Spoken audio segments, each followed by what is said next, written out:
देश की राजधानी दिल्ली में बीती रात जो धमाका हुआ है, लाल किले के आसपास जो इलाका है वो थर्रा तो उठा, लेकिन उसकी गूंज पूरे हिंदुस्तान में सुनाई दी है। और अब दिल्ली के इस हमले में बताया जा रहा है कि ये पूरा आतंकी कनेक्शन है। एक I-20 कार वहां पर देखी गई, हमले से पहले का सीसीटीवी फुटेज सामने आया। एक बंदा उसमें दिख रहा है जिसने काले रंग का मास्क पहना है, उसका चेहरा ढका है। अब इस पूरे मामले पर गृह मंत्री अमित शाह ने भी एक्शन ले लिया है। मंगलवार को हाई लेवल मीटिंग बुलाई है। इस पूरे मामले में यूएपीए के तहत केस भी दर्ज किया गया है। दिल्ली लाल किले के बाहर जो ये धमाका हुआ है, इस पूरे मामले में हालिया अपडेट क्या है, इस पर बात करने के लिए हमारे साथ हमारे सहयोगी रजत है। रजत, दिल्ली लाल किले का ये जो हमला है, बताया जा रहा है ये आतंकी कनेक्शन है इसके पीछे, क्या है पूरा मामला और लेटेस्ट अपडेट्स क्या है? सबसे पहले तो आपकी स्क्रीन पर हम ये तस्वीर दिखा रहे हैं। ये गाड़ी नंबर देखना बहुत ज़रूरी है। ये तमाम आप गाड़ियों की तस्वीर देख रहे हैं। जो I-20 कार है उसकी बहुत चर्चा हो रही है। ये वो तस्वीर है, आप देखिए इसके गाड़ी नंबर है इसका HR26CE 7674। तो ये गाड़ी नंबर है। ये गाड़ी नंबर इसलिए बेहद अहम हो जाता है क्योंकि आप देखिए जिस तरीके से हमला हुआ, I-20 कार का इस्तेमाल हुआ, और अब जो रिपोर्ट सामने आ रही है, आज तक के हवाले से एक रिपोर्ट सामने आ रही है, इंडिया टुडे ग्रुप की ये रिपोर्ट है जिसमें कहा गया है कि ये फियादीन हमला भी हो सकता है। फियादीन हमला मतलब अपने धर्म और मजहब के आधार पर ये हमला बनाना, क्योंकि ये हमला ऐसे समय में हुआ ऋतिक जब फरीदाबाद में कई मतलब बहुत भारी मात्रा में, कई रिपोर्ट्स है कि वहाँ मतलब 300 किलो से ज़्यादा विस्फोटक मिले। हालांकि कई रिपोर्ट्स ऐसी भी सामने आ रही हैं जहां 2900 किलो से ज़्यादा विस्फोटक डंप होने की बात भी सामने आ रही है। आप देखिए ये घटना कहीं ना कहीं जिस तरीके से ये सामने आती है, और उसके बाद से उसी रात जिस दिन हमें ये खबर मिलती है, पूरे देश को सुबह सुबह पता चलता है कि फरीदाबाद में इस तरह के विस्फोटक पकड़े गए हैं, और उसके बाद ठीक शाम 6:52 के आसपास ये हमला होता है। और लाल किले के पास, जो कि दिल्ली का सबसे व्यस्ततम इलाका होता है, वहां पर यह हमला होता है। तो अब फियादीन हमले की भी बात सामने निकल कर आ रही है। हुआ कैसे? ये जो I-20 कार आप अपनी स्क्रीन पर देख रहे हैं, ये कार बड़ी संदिग्ध भूमिका में है। इसी में ये हमला होता है और इसी हमले में 9 लोगों की मौत होती है। जो जानकारी अब तक सामने आई है तमाम रिपोर्ट्स के आधार पर कि सुनहरी मस्जिद, जी हाँ, ये लुटियंस जोन में एक मस्जिद है, सुनहरी मस्जिद, और वहां पर यह कार बताया जा रहा है कि जो रिपोर्ट सामने आई है कि 3 घंटे तक खड़ी रही, और सुनहरी मस्जिद पार्किंग में दोपहर 3:19 पर यह पहुंची थी, और तकरीबन 3 घंटे खड़ी रहने के बाद शाम 6:48 पर यहां से निकली थी, और 4 मिनट बाद ये 6:52 पर सुभाष मार्ग ट्रैफिक सिग्नल पर कार में धमाका हुआ। लाल किले के पास का एरिया है और वहीं पर यह धमाका होता है। आपको बता दें कि अब इस कार की बड़ी संदिग्ध भूमिका है। इसके अलावा इस कार के मालिकाना हक को लेकर भी ऋतिक कई तरह के जो है जानकारी सामने आ रही है, क्योंकि पहले ये बताया जा रहा है कि ये कार मोहम्मद सलमान की थी। उसने पुलिस को बताया कि उसने 1.5 साल पहले उखरा के देवेंद्र को बेच दी थी, जिसने बाद में इसे अंबाला के नदीम या किसी अन्य, हालांकि उसके नाम की भी हम पुष्टि नहीं कर रहे हैं, किसी उसको बेच दी। तो मतलब अब आप समझिए, इस मतलब बताया जा रहा है कि इस कार को करीबन 7 बार बेचा गया। हाँ बिल्कुल, इस कार का कनेक्शन जो है, अब आप समझिए कि कहां से ये गुरुग्राम से इस कार की पूरी जो रीच है, जो पूरा कनेक्शन है वो अंबाला तक है। तो इसीलिए अब अंबाला पुलिस भी हो, गुरुग्राम पुलिस हो, सब इस पूरे मामले की जांच में जुट गई हैं। अन्य एजेंसियां भी अब इसमें कई सारी सीसीटीवी फुटेज भी सामने आई है। आपको बता दें कि दरियागंज जहां धमाका हुआ, वहां से 2-3 किलोमीटर का रेडियस है, वहीं पर वो संदिग्ध देखा गया, और जो फुटेज सामने आया है उससे ये संकेत मिला है कि उस समय संदिग्ध अकेला था। जांच करता मतलब अब एजेंसियां लगातार इस तरफ भी, दरियागंज की तरफ जो भी मार्ग जाता है वहां पता लगा रही हैं, उसके बारे में तमाम डिटेल खंगालने की कोशिश की जा रही है। इसके अलावा और भी मतलब आसपास के टोल प्लाजा पर भी तमाम मतलब जांच जारी है कि किसी तरीके से पूरे मामले की सच्चाई निकलकर सामने आए कि किसका कनेक्शन है, कौन इसके पीछे है, क्योंकि जो पुलवामा कनेक्शन भी निकला वो भी यहाँ सामने आ रहा है, और इसके अलावा मालिक भी पुलवामा का ही बताया जा रहा है। हाँ बिल्कुल, तो ये सब कनेक्शन जो है, क्योंकि पुलवामा हमला आज तक देश नहीं भूला है, और देश की राजधानी हमने देखा है कि बीते 10-12 सालों में देश के जो अंदरूनी तौर पर है वो बेहद सुरक्षित रहा है। किसी भी तरह की कभी भी इस तरह के धमाके नहीं हुए, लेकिन अब ये जो धमाका हुआ है उसने कई सारे सवालों को भी जन्म दिया है।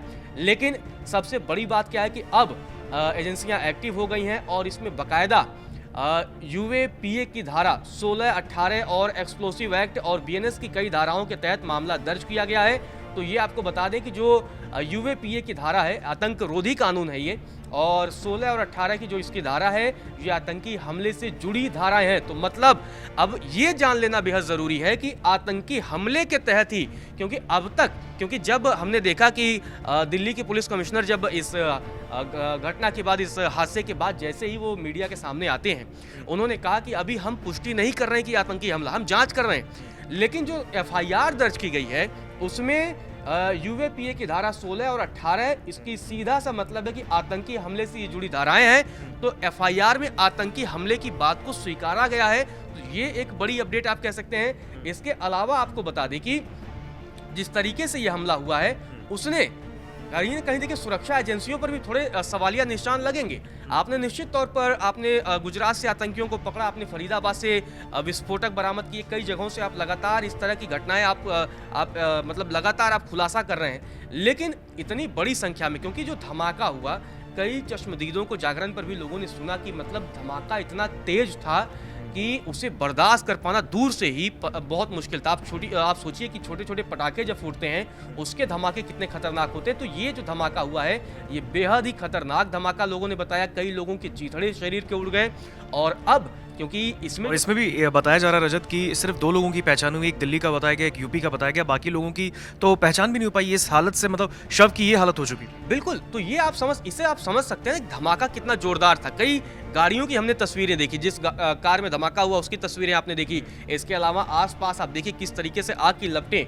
लेकिन जो पुलवामा की हमने बात की थी कि ये सलमान ने i20 कार को जम्मू कश्मीर के तारिक नामक व्यक्ति को बेचा था, तो बहुत सारे इस कार के भी कनेक्शन हैं। और सबसे बड़ी आप बात देखिए कि इसका जो कार है जिसमें विस्फोट हुआ है, ये कार ही बहुत कुछ तय करेगा इसके पीछे कौन कौन लोग हैं और किस तरीके से इस i20 कार का इस्तेमाल किया गया इस आतंकी हमले को, या जो भी एक फियादीन हमला भी कहा जा रहा है। हम इसकी अलग पुष्टि नहीं कर रहे हैं, लेकिन हम एफआईआर के आधार पर अब कह सकते हैं, क्योंकि एफआईआर में दर्ज है 16 और 18 की धारा के तहत आतंकी हमले से जुड़ी धाराएं हैं। अब जरूरी एक चीज और हो जाता है कि ये जो कार है 15 सितंबर को गलत पार्किंग करने पर इसका चालान कटा था फरीदाबाद में। अब आप समझिए, वही फरीदाबाद जहां पर यह विस्फोटक बरामद हुआ, उसी फरीदाबाद में 15 सितंबर को। तो आप समझ सकते हैं कि क्या ये कार लंबे समय से विस्फोटक पहुंचाने का काम कर रहा था, क्योंकि एक बार में 300-350 किलो विस्फोटक तो निश्चित तौर पर नहीं ले जाया जा सकता। कोई 500 ग्राम, 1 किलो, 2 किलो या छोटी छोटी मात्रा में। तो अब आप समझिए कि 15 सितंबर को इसी कार का गलत पार्किंग की वजह से 1723 रुपए का चालान कटा था। इसीलिए ये और भी ज्यादा जो है इस पूरे मामले में इस कार और इस कार के मालिक जो है उन पर पूरा शक गहरा हो जाता है, क्योंकि फरीदाबाद में ही वो विस्फोटक बरामद होना, और फरीदाबाद से दिल्ली की दूरी लोगों को पता है बहुत ज्यादा नहीं है। यानी कि एक तरीके से हमलावर ने जो है उसने रेकी भी की, उसने इलाका देखा कि भाई दिल्ली के किस इलाके को चुना जाए। और लाल किला जो है बहुत व्यस्ततम इलाका है पुरानी दिल्ली का, और वहाँ पे अगर आप देखेंगे तो बहुत सारे लोग रहते भी हैं। तो कहीं ना कहीं उसका एक टारगेट था कि भाई लाल किले के एरिया को अगर हम वहाँ पे दहलाते हैं तो एक तरीके से एक मैसेज भी जाएगा, और कहीं ना कहीं केंद्र सरकार के लिए भी चुनौती है। देखिए देर रात 9 नवंबर सारा कुछ विस्फोटक फरीदाबाद और फरीदाबाद की पुलिस ने बरामद किया था, और 10 नवंबर मतलब अगर हम देखें तो 24 घंटे भी नहीं बीते। 24 घंटे के भीतर ये धमाका हुआ, और ये शक गहरा हो जाता है कि आखिर गलती किसकी है। एजेंसियों को जवाब तो देना होगा निश्चित तौर पर। इस तरह का धमाके कभी भी बर्दाश्त नहीं हो सकते देश के अंदर, क्योंकि मौजूदा समय में यही तो रहा है ना कि लंबे समय तक जो भी पिछले 10-12 सालों में देश के अंदर हमेशा सुरक्षा व्यवस्था बहुत टाइट रही। अब आप समझिए कि 2900 किलोग्राम आईडी बनाने का जो सामान था वो बताया जा रहा है कि ओवरऑल पकड़ा गया था। इसमें कई मात्रा में भारी गोला बारूद भी थे, और ये भी बताया जा रहा था कि ये जो बरामदगी हुई थी वो जैसे मोहम्मद और अंसर गजवात उल हिंद से जुड़े एक अंतर्राष्ट्रीय आतंकी मॉड्यूल के भांडाफोड़ के दौरान हुई थी।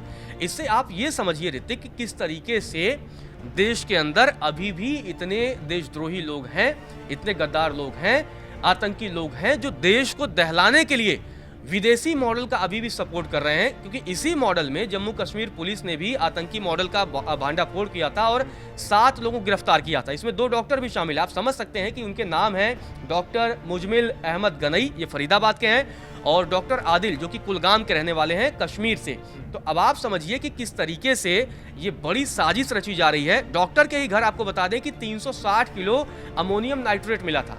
अमोनियम नाइट्रेट थोड़ी सी ही मात्रा में बड़ा धमाका कर सकती है, बड़ा नुकसान पहुंचा सकती है। और इसी डॉक्टर के घर यानी आरिफ, निसार, डार और साहिल, ये तो तमाम लोग हैं, इन्हीं के घर से आपको बता दें कि मोजमिल के घर से ही 360 किलो अमोनियम नाइट्रेट मिला था, AK-47 राइफल मिली थी और इसके अलावा बरेटा पिस्टल मिली थी, चीनी स्टार पिस्टल भी मिली थी और सैकड़ों कारतूस बरामद हुए थे। पुलिस का यह भी कहना था कि आरोपी जो है वो व्हाइट कॉलर टेरर नेटवर्क का हिस्सा। व्हाइट कॉलर मतलब वो सफेद पोश है, मतलब उसकी छवि पर किसी तरह का धब्बा नहीं है, मतलब आप समझिए पढ़े लिखे लोग, इस तरह के लोग। अब आप यहाँ एक और इंटरेस्टिंग बात है, हालांकि हम इसकी पुष्टि नहीं कर रहे हैं, लेकिन ये पुलिस को जांच में पता लगाना होगा। क्योंकि आप देखिए, हमने जैसे बात की कि ये जो लोग हैं पढ़े लिखे थे और दिल्ली में जिसमें ब्लास्ट हुआ है I-20 कार में, वो पुलवामा के तारीख नाम पर मौजूदा समय में अभी हर एंगल से जांच हो रही है। और ये जो डॉक्टर एक पकड़े जाते हैं इसमें, वो कुलगाम के रहने वाले, वो भी जम्मू कश्मीर के। दूसरी तरफ कार फरीदाबाद से बरामद होती है। तो मतलब क्या तारीख भी इस पूरे मसले में इन्वॉल्व है, इस पर भी नजर रहेगी। क्योंकि अब ये जो फियादीन हमले के जो तमाम रिपोर्ट सामने आ रही है, फियादीन हमले के आसपास की चीजें जो है वो होती दिख रही हैं। तो आपको बता दें कि ये जो धमाका है वो फियादीन हमला हो सकता है ऋतिक। तो ये सारी चीजें आप देखिए किस तरीके से जो हमला हुआ है उसकी बहुत गंभीर है। बात करें रजत, बीते दिन की, अगर जब ये हमला हुआ था उस वक्त गृह मंत्री एक्टिव हो गए थे। अमित शाह LNJP हॉस्पिटल भी पहुंचे, उन्होंने घायलों से मुलाकात भी की और इस पूरी घटना पर उन्होंने दुख जताया। साथ ही साथ अगर बात करें, दिल्ली की मुख्यमंत्री रेखा गुप्ता भी अस्पताल पहुंची थी। बताया जा रहा है कि मंगलवार यानी आज ही गृह मंत्री एक हाई लेवल मीटिंग बुलाने वाले हैं, उस पर क्या नजर है? बिल्कुल नजर रहेगी, क्योंकि जैसे ही गृह मंत्री वहां पहुंचे, और बहुत जरूरी है क्योंकि दिल्ली हो या देश की सुरक्षा व्यवस्था की जिम्मेदारी उन्हीं के कंधों पर है और उन्हें ये पता लगाना होगा। क्योंकि हमने देखा इसमें ओवैसी का बयान भी सामने आया है। इसमें तेजस्वी कल रात को ही उन्होंने वीडियो जारी कर दिया और कहा है कि हम देश और देश की सरकार के साथ खड़े हैं। आप लोग जो लोग भी, मतलब ओवैसी हों या तेजस्वी यादव हों या विपक्ष के तमाम नेता हों, उनकी तरफ से यही कहा जा रहा है कि सरकार के हम साथ हैं, सरकार जो भी एक्शन लेगी हम उस एक्शन पर उनके साथ हैं। लेकिन ऋतिक, फिलहाल अपडेट यही है कि जिस तरीके से ये कार संदिग्ध है और इसके अलावा एक संदिग्ध की पहचान हुई है, अभी और लोगों की पहचान की जानी बाकी है। क्योंकि CCTV फुटेज लगातार खंगाले जा रहे हैं, टोल प्लाजा से भी गाड़ियों की आवाजाही पर नजर रखी जा रही है। इसके अलावा कई और मसले हैं जहां पर आप चाहे हम सुरक्षा एजेंसियों की बात करें तो NFG ने भी मोर्चा संभाला है, NIA भी लग चुकी है और फॉरेंसिक टीम भी पूरा मोर्चा संभाल चुकी है और लगातार इस पूरे मामले की जांच में जुटी हुई है। चलिए, बहुत बहुत धन्यवाद रजत, आपने तमाम अपडेट, हालिया अपडेट्स जो है जनता तक साझा किए हैं। तो ये जो पूरा मामला है वो देश की राजधानी दिल्ली से जुड़ा है। दिल्ली में लाल किले के पास जो धमाका 9 नवंबर की रात हुआ, उसने पूरे देश को हिलाकर रख दिया है। दिल्ली में जो धमाका हुआ है उसको लेकर अन्य देशों के जो अन्य शहर हैं, जैसे बम्बई हो गया, मुंबई है, पटना है, लखनऊ है, इन तमाम शहरों को भी हाईलाइट कर दिया गया है। वहां पर भी अब सुरक्षा व्यवस्था को और पुख्ता कर दिया गया है। आपको बता दें, ये जो हमला हुआ था ये दिल्ली में लाल किले के गेट नंबर 1 के पास ये हमला हुआ था, यानी मेट्रो स्टेशन का जो गेट नंबर 1 है उसके आसपास के परिसर में जो भागीरथ का पैलेस है, जहाँ पे एशिया का सबसे बड़ा वो बिजली मार्केट भी है, वहां पर ये धमाका हुआ। तो एक तरीके से जो हमलावर है उसने उस इलाके पे रेकी भी की होगी, उसने देखा होगा कि भाई यहाँ पर सबसे ज्यादा व्यस्ततम इलाका है, यानी ज्यादा से ज्यादा लोगों को नुकसान पहुंचाया जा सकता है। एक और बात मैं अगर आपको बता दूं, वहां पर यह भी बातें सामने निकल कर आ रही है कि कुछ जो जानकारियां सामने आई उसमें यह भी बताया गया कि भाई सोमवार का वक्त था इसलिए शायद वहां लोग ज्यादा नहीं थे। अगर ये रविवार या शनिवार के वक्त होता तो शायद वहां भीड़ और होती और भी लोगों को नुकसान हो सकता था। तो फिर ये देश के ऊपर एक बहुत बड़ा दुखद जो है वो हमला किया गया है और ये सिर्फ दिल्ली में हमला नहीं हुआ, ये पूरे हिंदुस्तान पर एक बहुत बड़ा हमला है। और अब इसमें देखना यह होगा कि गृह मंत्री अमित शाह जब वो हाई लेवल मीटिंग करने वाले मंगलवार को, तो उनका क्या फैसला होने वाला है। बेहद एक्टिव हो चुकी है केंद्र सरकार, साथ ही साथ विपक्ष के भी नेता, जैसा कि सहयोगी रजत ने बताया है कि विपक्ष के नेता भी इस पूरे मामले पर केंद्र सरकार के साथ खड़े हो गए हैं। बात जब देश की आएगी फिर वहां पर राजनीति नहीं होगी। अब इस पूरे मामले पर क्या कुछ होने वाला है, देखने वाली बात होगी।